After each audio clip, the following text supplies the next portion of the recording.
در مصطفیٰ کا طواف کرتے ہیں، قبر مصطفیٰ کا طواف کرتے ہیں، اپنی پر در مصطفیٰ سے جوڑتے ہیں، فاصلے مٹاتے ہیں، قربت کرتے ہیں، مس کرتے ہیں اور انوار نور لیتے ہیں، برکتیں لیتے ہیں.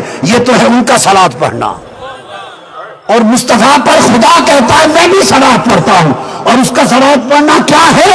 اس نے فرمایا بس جب سے مصطفیٰ کو بنایا ہے اسے اپنے قریب کرتا جا رہا ہوں. ہائے ہائے ہائے، جب سے بنایا ہے اسے قریب کرتا جا رہا ہوں.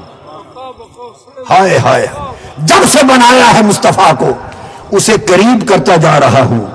دوستو، کب سے بنایا ہے اور کب سے اپنے قریب کرتا جا رہا ہے؟ کتنا قریب کر لیا ہوگا؟ ایک رات کی قربت کا بتا دوں، بقایا ساری عمر کی قربت کا اندازہ خود لگا لینا. ایک رات میں کتنا قریب کیا؟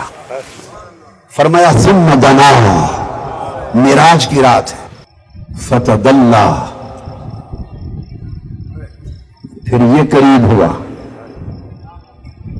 پھر وہ قریب ہوا. توحید کا راز کھل گیا، سارے فرق مٹا دیے. بس اتنا فرق رہا کہ محمد عبد تھا، خدا معبود تھا. عبد و معبود کا فرق رکھا، باقی سب فرق. یہ ایک رات کی قربت ہے. کیا یہ تو قربت ایک رات میں دے دی. اور اب کہتا ہے ان اللہ و ملائکتہ یصلون، جب سے مصطفیٰ کو بنایا ہے تب سے قریب کرتا جا رہا ہوں. اب وہی جانے کہ کون سی قربتیں اور دیے جا رہا ہے. ہائے ہائے ہائے ہائے، کون سی قربتیں کو رہ جاتی ہیں؟ ایک رات میں فاصلے مٹا دیے، قربت انتہا پہ چلی گئی. تو ایک رات کی، تو کیا اس کے بعد درود پڑھنا چھوڑ دیا ہے؟ جی، وہ تو اس کے بعد بھی پڑھ رہا ہے نا. آج اس رات کے بعد بھی آج 1400 سال ہو گئے، آج تک پڑھ رہا ہے نا. تو فاصلہ تو اس رات کو ہی نہیں بچا تھا، وہ ادنا پہ بٹھا دیا تھا. تو باقی قربت کون سی بچ گئی تھی جو 1400 سال سے ہر روز دے رہا ہے؟ ارے نادانو، سوچا کرو، جب مصطفیٰ کی بات ہو سوچا کرو، سوچا کرو. وہ فرماتا ہے جب سے پیارے حبیب کو بنایا ہے تب سے اس کو اپنے قریب کرتا جا رہا. قریب، یہ قربت میں ہر وقت دیتے رہنا اور قریب سے قریب تر کرتے رہنا، یہ درود پڑھنا ہے. فرشتے درود پڑھتے ہیں، اپنی قربت چاہتے ہیں.